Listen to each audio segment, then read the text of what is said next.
Breaking news చూస్తున్నాం. పశ్చిమ గోదావరి జిల్లా ఆచంట నియోజకవర్గంలోని పోడూరు మండలం గుమ్మలూరు శివారు నక్కల కాలువ రహదారి పక్కన భారీ స్థాయిలో అక్రమంగా ఆక్వా చెరువుల తవ్వకాలు జరుగుతున్నాయనే ఆరోపణలు స్థానికంగా తీవ్ర చర్చనీయాంశంగా మారాయి.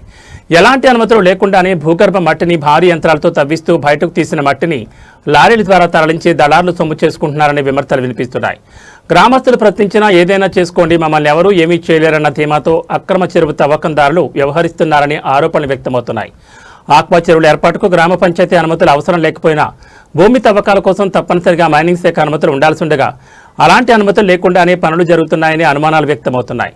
విషయం తెలుసుకున్న స్థానికులు గ్రామ రెవెన్యూ అధికారికి ఫోన్ ద్వారా సమాచారం అందించినప్పటికీ ఎలాంటి చర్యలు తీసుకోకపోవడంపై ప్రజలు తీవ్ర అసంతృప్తిని వ్యక్తం చేస్తున్నారు. సంఘటనా స్థలానికి వచ్చిన రెవెన్యూ అధికారులు పరిస్థితిని పరిశీలించినప్పటికీ అక్రమ తవ్వకాలను అడ్డుకోకుండా స్పందించకుండానే వెనుదిరిగారనే ఆరోపణలు గ్రామస్తుల నుంచి వినిపిస్తున్నాయి. అక్రమంగా తరలిస్తున్న మట్టి లారీల రాకపోకలతో నక్కల కాలువ రహదారి పూర్తిగా మట్టి కుప్పలతో నిండిపోయి వాహనదారులు తీవ్ర ఇబ్బందులు ఎదుర్కొన్న పరిస్థితి నెలకొంది. వర్షాకాలం ప్రారంభమవుతున్న నేపథ్యంలో కొద్దిపాటి వర్షానికి రహదారి బురదమయంగా మారిపోతుండటంతో ద్విచక్ర వాహనదారులు, రైతులు, స్థానిక ప్రజలు నరకయాతన అనుభవిస్తున్నామని ఆవేదన వ్యక్తం చేస్తున్నారు. కళ్ల ముందే భారీ స్థాయిలో అక్రమ తవ్వకాలు జరుగుతున్న క్షేత్రస్థాయిలో ఉన్నతాధికారులు చూసి చూడనట్లుగా వ్యవహరిస్తున్నారంటూ రెవెన్యూ శాఖపై తీవ్ర ఆరోపణలు వెలువెత్తున్నాయి. ప్రభుత్వ ఆదాయానికి గండి కొడుతూ పర్యావరణానికి ముప్పు తెస్తున్న ఈ అక్రమ మట్టి దందాపై మైనింగ్ శాఖ, విజిలెన్స్ అధికారులు ఎలాంటి చర్యలు తీసుకుంటున్నారనేది ఇప్పుడు ఆసక్తికరంగా మారింది.